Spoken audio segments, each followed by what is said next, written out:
You've been following Iran-Israel politics even before some of us were born. What's your role and appreciation of what's happening there?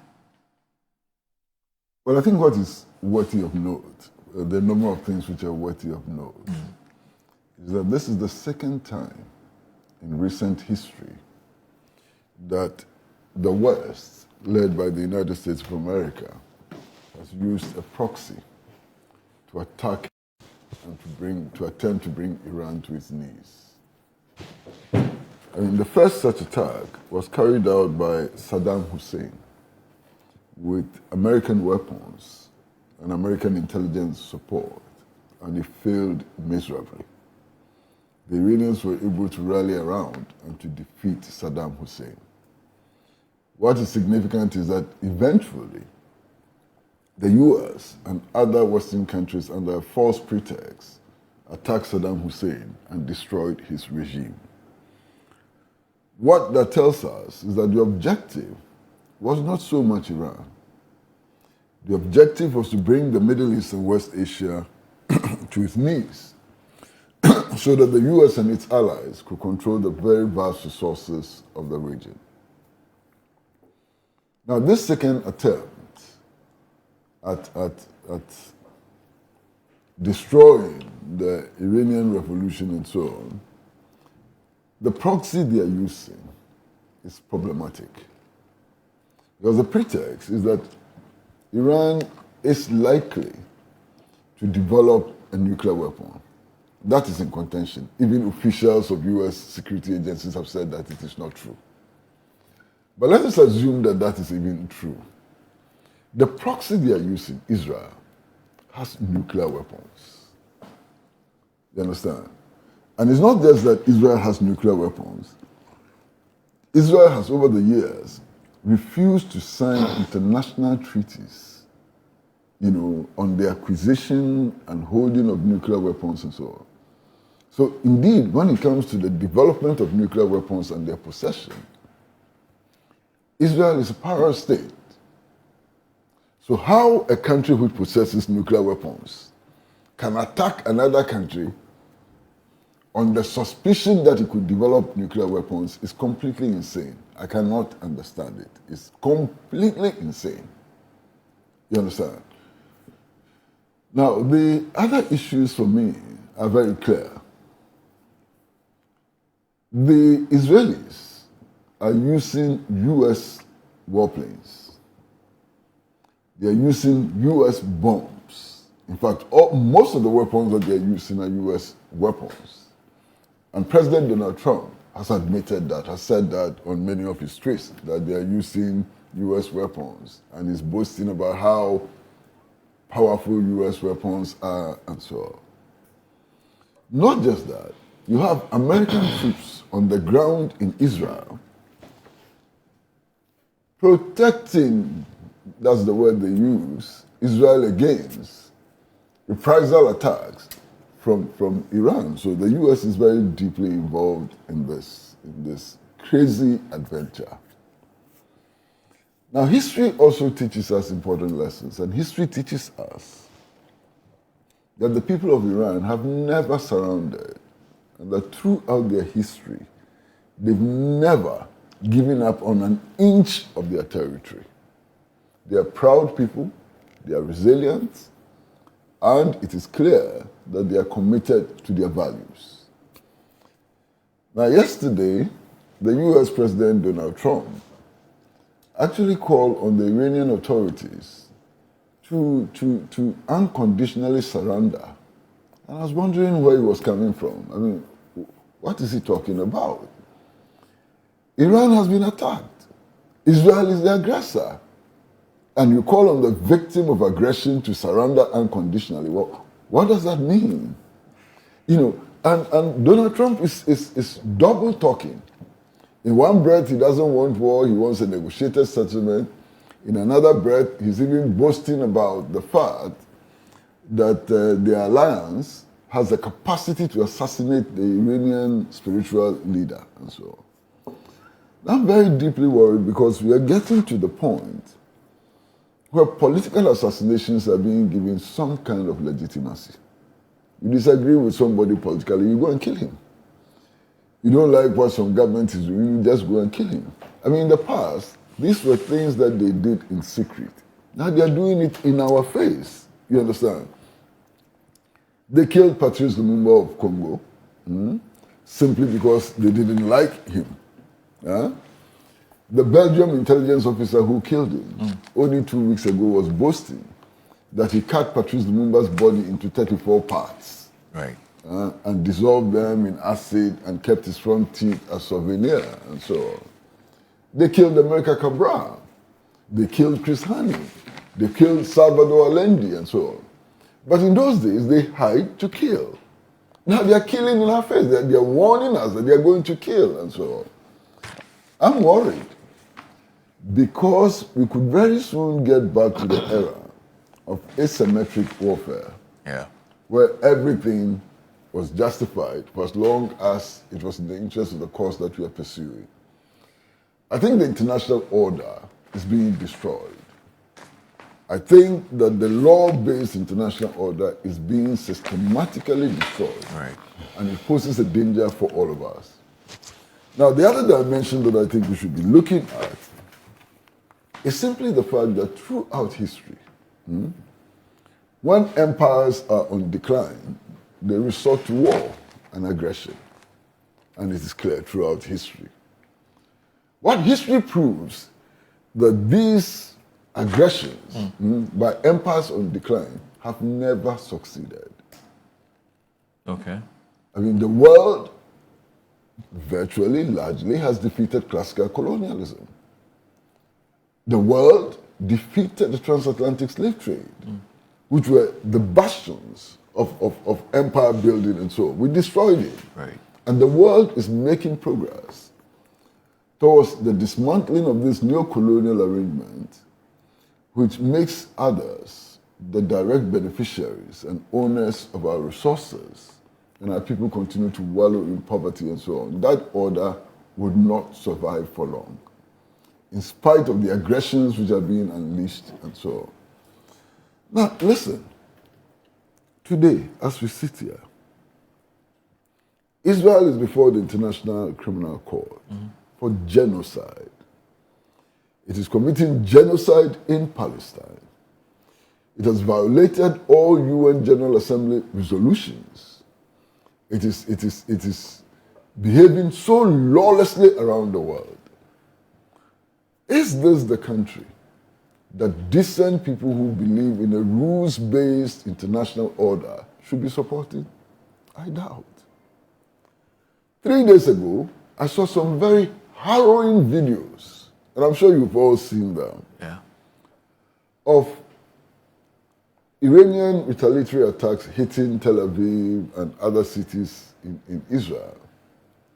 And people in Israel are running into the bomb shelters. And they are preventing blacks, Africans, and other nationalities from going into the bomb shelters. You saw those videos. Were you not horrified by this? I mean, absolutely horrifying. So as for blacks, they should be killed. The bomb should fall on them, they should die. You know, I mean, this racism is shocking. And the world must condemn this racism. Now, a lot of people want to trace what is happening now in West Asia and the Middle East to the October 27th event and so on. Yeah. The UN Secretary General has said that that's a wrong position to take. The UN Secretary General has said that, look, the conflict did not begin today. It began in 1948 or thereabout with the declaration of the State of Israel. Now, just yesterday, I was going through archival footage, and I saw an interview with a former Israeli Prime Minister, Golda Meir, who says that she herself is Palestinian and that she was carrying a Palestinian passport and that before then, there was no Israel. That before 1948, there was no Israel. And that's most instructive. This is Golda Meir, former Prime Minister of Israel, confessing that before, what existed in that region was only Palestine, and that she herself carried a Palestinian passport. What else are we going to say? Then there are those who are totally misinformed, completely misinformed, and they base their judgment on some religious fiction. You see, many people support Israel because they claim that it's a Christian country, because they find Israel in the Bible and so on. That's illiterate. To put it mildly, that's completely illiterate. The statistics show that there are more Christians in Iran than there are in Israel. It is clear that the Zionist movement created Israel as, or wanted to pretend that Israel was a Jewish state. There are many Israelis who do not accept that. Many Orthodox Jews do not accept that Israel is a Jewish state. But be that as it may, the state religion of Israel, what Israel claims to be a state religion, is Judaism. It's based on the Old Testament. It's not based on the New Testament. In fact, Israeli state religion regards Jesus the Christ as an impostor. You understand? So Israel is not a Christian state. In fact, there are more Christians in Palestine than in Israel. And beyond that, you've heard about the Church of Nativity. The Church of Nativity is in Palestine. It's not in Israel. Jesus the Christ was actually born in Palestine. And the manger in which he was born is the manger upon which the Church of Nativity has been established. That should explain why the Pope who recently died continued to be in communication with Gaza on a daily basis. Every day he was in contact with families in Gaza, declaring support and solidarity for the Palestinian people. The Pope of the Catholic Church, was in solidarity with the Palestinian people. Now, you're talking about one country in the Middle East. And indeed, it's a small country in the Middle East, which currently is bombing Iraq, killing civilians, killing women and children. Is bombing Lebanon, killing vast numbers of women and children. Is bombing Syria, killing vast numbers of women and children. Is bombing Yemen, killing vast numbers of women and children. Is bent on reducing Gaza to rubble. As we speak, more than 70,000 Palestinians have been killed. Out of these 70,000 Palestinians who have been killed, 2/3 of them are women and children. Women and children. Now, they are using food aid as a trap. You see, when you want to trap mice, you set up your trap and you put food in the trap, and the mice come for the food and they die. That's how Israel is treating the Palestinian people. They've taken over the aid distribution centers and so on. And as the Palestinians rush for daily ration in order to escape from starvation, they shoot and kill them. How callous can they be? This is callousness in the extreme. You understand? They dropped more bombs on Gaza than were dropped on Hiroshima and Nagasaki together. And the world is just sitting down, watching this genocide unfold before our very eyes. I'm completely disgusted by what is happening in West Asia and the Middle East. Completely disgusted. I'm even more disgusted by the inability of the world to stop stop this nonsensical genocide. What kind of world are we building? If another country can wake up and just drop lethal bombs on another without justification, you understand? I'm really worried about what is happening. I know that the Palestinian people and I know the Iranian people are people of conviction. And they would not, under any circumstance, surrender. They would not. I'm absolutely confident that they will fight to the hilt. And I want to pray and hope that Donald Trump does not commit American forces to this madness. Because the consequences for all of us, for the United States of America, for all of us in Africa, in Asia, in Latin America, will be grave. Already we are beginning to suffer the consequences. The price of petroleum products have started shooting up, and it will affect everybody in the world. It is time for leaders of the world to put on their thinking caps and to initiate moves which will restore peace in West Asia and the Middle East. I've listened to President Macron of France, and I think that President Macron of France makes a lot of sense when he says that even if they succeed and bring about regime change in Iran, the consequences for the world will be dire.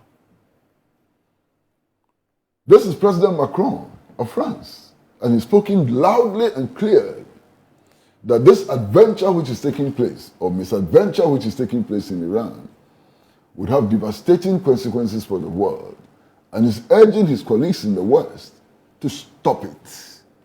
You understand? I listened to President Erdogan of Turkey, of Turkiya, Turkiya, only yesterday evening, and he has come to the conclusion that the greatest threat to peace and security in the Middle East and West Asia is Israel. You understand?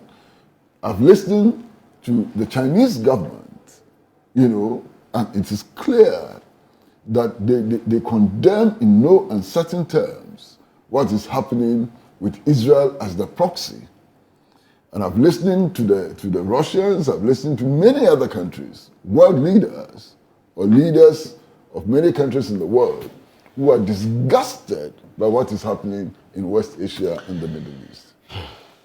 I want to believe that cool heads will prevail and that the aggressors will be stopped from continuing this senseless aggression, which will plunge the whole world, if we don't take care, into a thermonuclear war, which would have extremely devastating consequences for all of us. You understand? And look, the arrogance of Israel and its officials is sickening. Only a couple of days ago, I'm sure you all read the statement that the Israeli ambassador in Ghana made. The effrontery. The Israeli ambassador in Ghana is teaching our government how to behave in international relations. You said you are disappointed in us. I was shocked. In any other country, that Israeli ambassador would not be residing in Ghana today. He would have been sent home a long time ago. What's wrong with what he said? Who is he to determine Ghana's interest? Not just that, he urges the Mahama administration not to cooperate with the African Union. Yes. That we should defy the African Union. Yes. Can you imagine? We, Africans, we formed a union which enables us to work together to protect African interests and so on. And there's an Israeli ambassador, some Israeli ambassador here, telling us not to work with the African Union. The effrontery.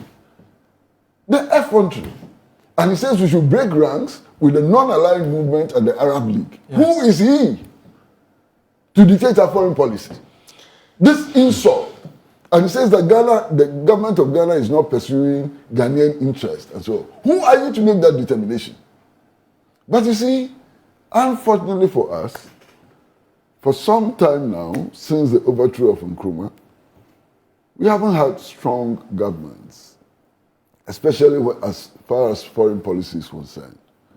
So all kinds of diplomats, some of them nitwits, actually parade the corridors of power, insulting our leaders, giving instructions to our government and so on, and they go free. You remember John Benjamin? Yeah, they go free. Yeah. Ghanaian diplomats cannot do that in other countries. You dare not. Ghanaian diplomats will be expelled. What? They will be disciplined. But in Ghana, it's free for all. Any small nitwit diplomat You see, Moro, calls the press, insults our president, give instructions to our foreign ministry and so on, and we are quiet. Amazing. This could never have happened under Achampong. It could never have happened even under Jerry Rawlings. Moro. It could never have happened under Kwame Nkrumah. But it is happening now. And I'm embarrassed. I'm ashamed. Our government should show some muscle. Protect our sovereignty. Let these diplomats understand that we elected you. We gave you powers to protect our interests. And we are the only people who can determine whether what our government is doing is right or wrong. It is the Ghanaian people. It is not for an Israeli ambassador to make that determination. I want to see some action. I want to see this government take some action to protect national dignity. What is this?